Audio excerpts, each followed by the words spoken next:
Okay, you're recording. Go ahead. Everybody rise for the pledge of allegiance. I Pledge allegiance to the flag of the United States of America and to the republic for which it stands, one nation, under God, indivisible, with liberty and justice for all. We'll call the meeting to order. Roll call. Mayor Westergaard. Yes. Steinkamp. Yes. Moeller. Yes. Frank. Yes. Waltman. Yes. Note Beckman is absent. Okay, we're gonna let you guys give us a little update on how everything went. Okay. I think we're here because of the curb issue, I was told. When we were out in the field getting ready to do that, Terry was up here, we noticed the elevations of what was proposed, how high it was gonna be with the new curb. At that time, we called Jason came out, and then Jason called Teresa. We all met out there in the field. We pretty much all decided that the project would be better not to have the curb for multiple reasons. One major reason is for snow removal, give them a place to be able to push the snow off rather than having that curb restrain him there. The other issue would be we would have had to haul in more black dirt to be able to backfill that because there was not enough material on site. And really the curb wasn't needed for the functionality of the alley because of the inverted swell. So at the time out there, we all agreed that the curb could be deleted. We did that. We did also, for that difference, we credited back, we did a patch on the intersection where there was a water main issue. We did that for no cost. We actually did haul in 2 side dump loads of black topsoil that we never asked for any compensation, just to make the job look better. And I was able to work out with our subcontractor, Chad's Plumbing, to lower that price for that 4-inch sewer service. And that dropped off, I believe, $16,000 off the contract. 16.8. The other thing, like when we were standing out there talking, and Terry and Mike and Teresa and myself, the way we had to grade it with the slope, you call it a reverse swell? Yeah, inverted crown. It would have taken the curve not from the 6-inch but way lower, and that's how we interpreted it when we were standing out there, and that's how we were talking about it because of the way the invert was compared to the original way it was designed. So based off of that size with the invert, that's why we made the decision that we made. And I might just interject. I know Jason and Teresa weren't here when the council discussed this. That's one thing that kept being brought up the other night that I should have known how important the curb was to the council.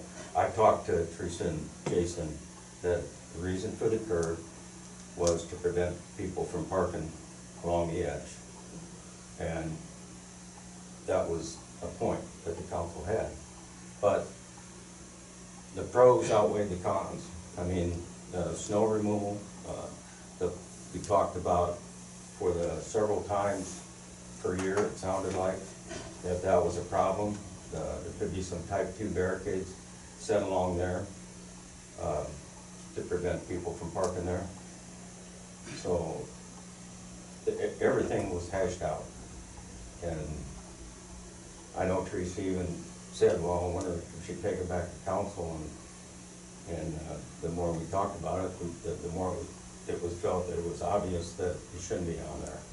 The curb shouldn't be on there for not just the looks of the street, but for the mainly the ease of snow removal, which gets kind of significant sometimes. I know we haven't had a lot of snow in the last few years, but where you got to carry all that snow out of there in a bucket instead of being able to push it off. I know Jason made quite a point about it. After the last council meeting and stuff, I driven by there again. I've driven through there numerous times since it's all done. Talked to some of the neighbors. Neighbors are very happy with the project, the way the project turned out. And, you know, Lakeview is kind of unique because of the lake. Because of the lake. And because of the lake, Lakeview has issues similar, you know, like this street and other issues that come up. This is a narrow street, and you know, there's gonna be exceptions to rules, you know, and that's why we have people that have been asking for a lot of variances on houses and stuff, you know, basically because of the lake. You know, if we were just another city, we wouldn't have all these issues with streets and variances for houses and stuff. But the lake makes us a little bit unique over other cities. I think you guys made the right decision when you changed the idea on that street. I really do. Snow removal is gonna be an issue on that street, so it's gonna have to be different than any other street in town, or similar to an alley. Parking, there's other things we can do for parking. We could put up a signs, that'll work. No parking in that section. The idea of plant bushes, things like that, right around that area. So I guess I don't have a problem with the decision you all made that day that you talked about it and made that change. I don't have a problem with that. And I don't know how the rest of you think. I disagree with you, because a year ago, October, we walked that on a Saturday morning, Terry, and the citizens from that area. And that was one of the things that we really expressed our concern about, was the parking. You know, people, even back along there, they with no curb, they're gonna park along there.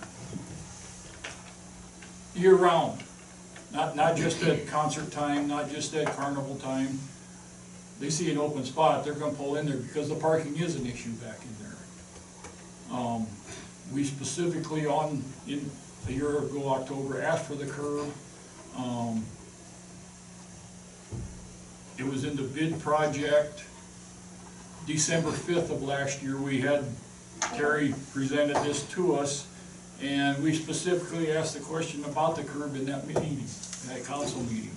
And you said, yes, it'll be higher than what's there now. And we didn't realize how much higher until we laid out the grade. That's when it became obvious that it was gonna be an issue. You know, the snow removal, yeah, that's gonna be an issue, but they throw snow over the curbs anywhere else throughout the community.